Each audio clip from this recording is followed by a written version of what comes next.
มันว่าวานอันคอยอันอยากอันนั้นกับมันว่าความคิดอย่างไรอยากไปดูไปนอนน้ำมันหนามาเลยตอนนั้นแหละมันว่าคอยนี่เจ็บท้องน้อยคือดากที่ออกเนี่ยมันว่ากับมันเองนะได้เนื้อยาบัดนี้ โอ้ นอนน้ำ บ่ได้นอนน้ำนั่นพี่ชักผู้จักอยู่เมียเป็นอยู่บนนั้นขับขันเนาะเฮาประแห้งที่ไปช่ำตื่มเลยเฮาก็ยาบัดนี้มันจังว่าเฮาจังชัดจังขี้กับมันน่ะโอ้ยแท้จริงน่ะมันเองน่ะเว้า พ่อใหญ่ก็คิดยากเลยว่าเนาะพ่อใหญ่เนาะ เอาแล้ว เมียเนาะพ่อใหญ่เนาะโยมันก็เบิดเท่านั้นแหล้วเนาะพ่อใหญ่ เว้านี่เว้าธรรมดาแล้วเฮ้ยคอยยามันผู้จักอยู่เมียเป็นบาดไปเช่งเอาไว้ไปแทงไปทาง แม่นเอาบ่เว้าเรื่องนี้เนาะมันผ่านไปแล้วจังหน่อยสิว่าเว้าต่อเพิ่นดีนะเว้าเรื่องใหม่ไปซะ มันจังว่าคอยเว่าในนั้นเว้าในนี่กับมันโอ้ยจะชั่วในค้าในความเว้าของแนวผู้หนึ่งหาใช่เนี่ยอยากปะคือกันกับเมื่อในรถเป็นบ่เขาเว้าชูกันชุ่มนั้นเขาปัดป้าแล้วเขาจังเว้าชูพังอันชุ่มมันไปนํกันนั่นชงพ่อเมียนั่นผัวเก่าน่ะโทรมาให้คืนไปหาคอยสิชอบมึงมันสิคืนไปหาผู้นั้นหรือว่าเว้าลิ้นสิไปยักผัวเก่าอยู่บ้านนาละโอ่งโทรมานั่นดิเว้าน้ำเขาเขาบ่เว้าเท่าป้าคันแล้วเขาจังเว้าถูกพังนั่นเนาะพ่อใหญ่เนาะอยากขึ้นไปหาไผก็หาแล้วกันคนนั้นคันสิไปเอาไผก็ตามคันยังสิบ่ป้าเพนี่นี่นั่นเอากู บ่เป็นเพื่อนบ่ มันบ่เป็นเฮือนแล้วโลดมื้อนั้นคอยมาเห็นนั่นเอาคันนั่นดอกไม้เนาะคันหานี่มาปุงใกล้ๆข่อยนี่เดี๋ยวนี้ข่อยนั่นสิขอชมบัดชมมาผัวว่าได้ข่อยก็มาเห็นน่ะเมียข่อยเอามาจักเท่าใดคนมาเห็นไอ้นายนี่ผู้เดียวนี่มาขอชมบัดชมมาผัวเมื่อวันชินดับอันนี้เดี๋ยวนี้น่ะนี่ได้กะให้เจ้าน่ะอยู่ดีมีแฮงนี่คือเหตุหอยผ่านม่านหอยใกล้เจ้าหลายแล้วมันเว้านั่นแต่ว่าเรื่องการพิษแม่นแล่นเพียงนี่ก็บ่ให้ถือเป็นความอันนั่นความนี้มันว่านะพิษอยู่ให้แล้วอยู่ให้พิษอยู่หน้าให้แล้วอยู่หน้ามันว่ามันเว้าในอันนั้นคันหามันอันนั้นว่าอันนั้นมามันหากระ8ค่ำวันนี่เนาะพิษอยู่เพื่อนบัดนี้บ่ได้ฮอด2มื้อชับพิษแล้วบัดนี้มันว่าพิษอยู่ให้แล้วอยู่ให้พิษอยู่หน้าแล้วอยู่หน้าพิษอยู่เพื่อนมื้อแล้วอยู่เพื่อนพุทธพิษอยู่อันบ้านเฮานี่ไปแล้วอยู่บ้านมันมันว่าพิษอยู่ให้แล้วอยู่หน้าให้น่ะพิษอยู่หน้าแล้วอยู่หน้าขนาดจังว่านั่นแม่นสิพอพิษบ่คันสิว่าอันการพิษน่ะไปเอาปลาแดกน้ำมันในดองอยู่บ้านหัวเมืองพิษยนต์ประแดกเนาะพ่อใหญ่เนาะชุบน้ำประแดกเนาะเป็นเหตุเอาโกเอาหาอยู่หาข้อผิดที่ว่าเลยเป็นยังบ่พอเนาะพ่อใหญ่เนาะ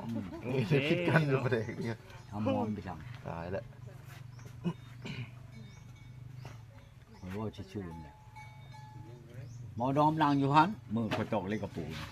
พิษตัวนั้นอีกบ่พ่อใหญ่เพิ่นกานั่งอยู่หันนั่งอยู่คนละชุนแปดนั่นว่าคอยในตีอันไม่อันนี้ใช่พุ่นเนี่ยนั่นเขาแต่ว่ามันบ่มีแนวเว้าดีได้ตีปังๆแล้วบ่พ่อใหญ่ตีเอาตอกเล็กกระปูเล็กกระปูมันชั้นบ่จะเบิ่งอยู่หั่นโยเงือกจะเบิดแห้งเลยเนาะพ่อใหญ่เนาะ12เซนพุ่นต่ำเนาะปังลงแล้วมันตีเล็กมันเพราะว่าตีใช่มันบัดนี้โอ้ยเว้านำคนอุปชีนั่นคันว่ามันเป็นแบบนี้นั่นโยเพราะเพิ่นว่ายิ่งชามผัวจะหัวชามบุญเอาแล้วเพิ่นบ่ให้เอาชามผัวที่เอาผ่านมาน่ะมันเป็นจังได๋บ่เพราะนั้นแต่งจังผัวเอาผู้ตมิตรนี่จนได้ลูกผู้นึงก็ยังบ่ได้แต่งจะทำไรแล้วก็แนวเขาบ่แต่งแล้วเขาจังบ่แต่งบ่แนว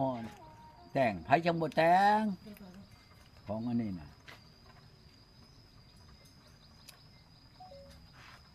โอ้ยก็บ่แม่นอีกน้อยคนชำข่อยล่ะสิหานี่หาใช้กับลูกกับเมียโอ้ยพะสิหาเนาะหาว่าแหละเนี่ยเป็นโทษเป็นหนี้เห็นได้จังว่ามันยังว่าวานแบกไม้แบกค้อนใช่มันโอ้โหว่าตายของผู้หนึ่งอยากปะเนาะ คำบ่หาใช่บัดสิบ่ได้ปะบัดสิได้ชงคาดองน่ะคืนมาอีกก็บ่เอาซะมันก็บ่ดีใจครับหาเงินเมื่ออันนั้นคือว่าเนี่ยตามมันปล่อยไปเด้อ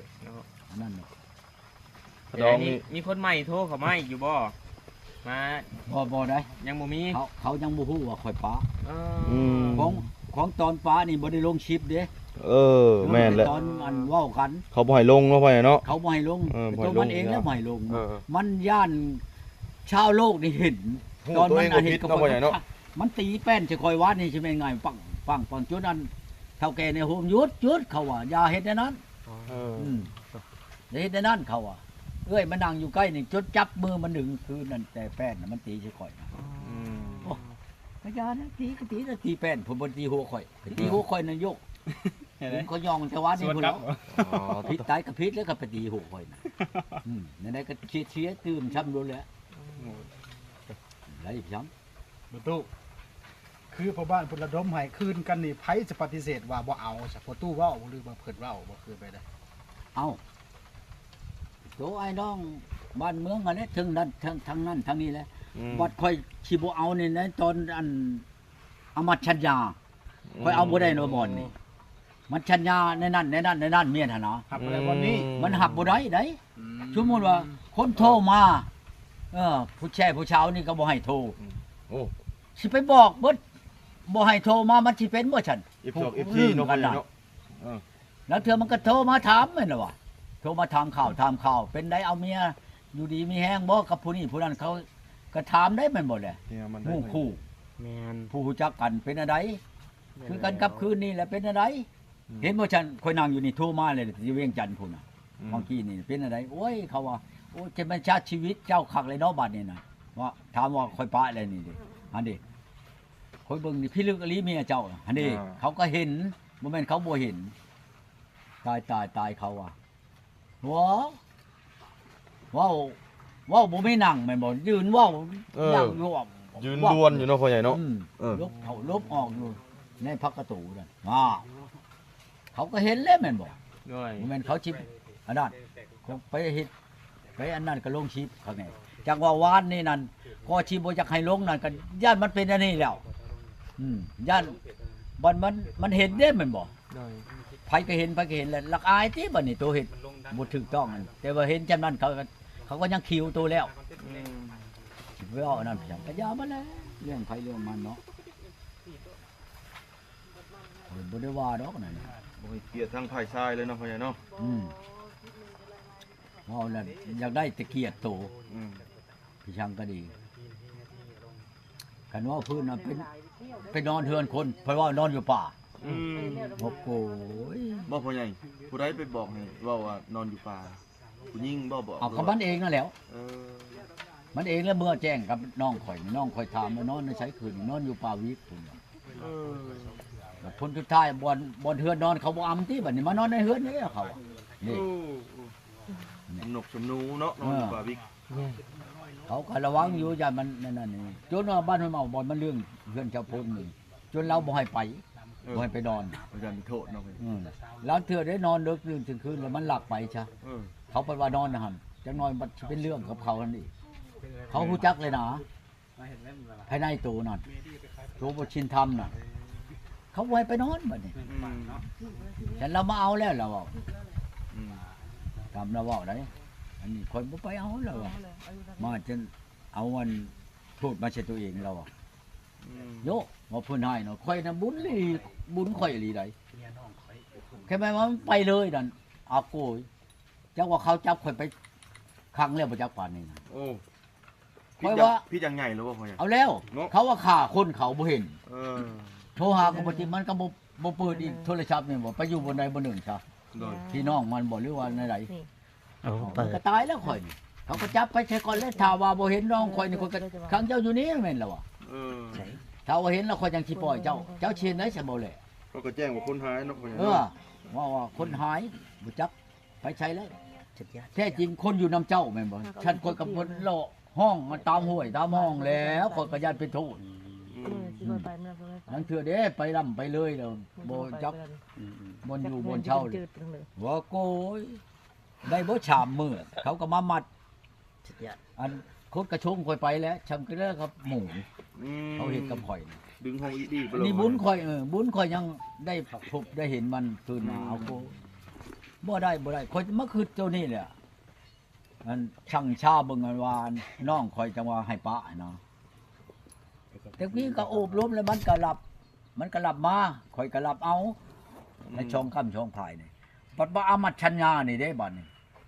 ลงบันทึกชัญญากันเมียนนี่จังชั้นบ่ให้เฮ็ดจังชั้นบ่จังชั้นบ่ให้เฮ็ดนี่เอาแล้วคนโทรมาเขาบ่ได้ ฮะ มันตัวนี้ติบัดนี้มันใช่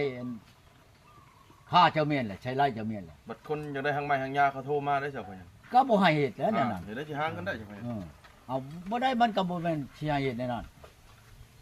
บ่ได้แล้วเนาะพ่อใหญ่ เอาแล้วข่อยแล้วมาเบิ่งครับน้องชายว่าเย็นนี่เฮ็ดจังซี่ซะเสียน้อยใช้ก็เสียหลายบ่เอาหยังนำมันกัดยาจะไปยกยากระยาเนาะน้องชายก็เองเลยตัดขินยาจ้ะเลิกกัญชามันเนี่ยบ่เอาเป็นอะไรจะเป็นไม่ใช่คนกระจกอันใบอันนั้นแหละใบอันบันทึกนั่นแหละเอาไปให้พ่อบ้านเขาก็จี้บ่เขาจี้ลูก โอ้ จี้ออกมาแล้วก็ยาโอ้โห โกเพียงยิงหน้าก็เลยมันจีกใบยังก็พ่อใหญ่ใบน้ำตาลบ่ยังบ่แม่นติ ใบอันชัญญา ใบเช่นสัญญาสิเนาะ ใบเช่นชัญญากันแต่ว่าเช่นชัญญาว่าใดแปลว่ายังข้างเท่านั้น เสียแล้วเท่านั้นงวดมื้อนั้นวันที่เท่านั้นแหละมาเชียร์ให้อีก มันยังข้างอยู่งวดนุ่งตู่เด้วิทย์เดือนอันแล้วอันนี้แล้วออกพัชชาลาพระเจ้าแล้วคนมาไปเชียร์ให้เขาอีกงวดตัวหนึงเลยก็แล้ววันนี้ยังข้างอีกบัดนี้ยังข้าง7 ล้านถ้างวดตัวหนึงอีกถ้าว่ายิ่งนี้ชายยิ่งยังก็ไล่อยู่ในหันแล้วมาเบิ่งแล้วนี่คันเอามาอีกนั่นคอยว่าบ่ฮอด10มื้อกับเมียผู้นี้น่ะคันมันสิหาใจคืออันเก่าหั่นนะจักหน่อยมันก็หาใช่เจ้าแล้วมันก็เอาไปกินแล้วเงิน7 ล้านกับงัวช่องโตอีกได้มันยังค้างอยู่นะ ฮะ จังว่าน้องชายนั่นเชียร์น้อยจักว่าใครก็เชียร์หลายบ่จักอาย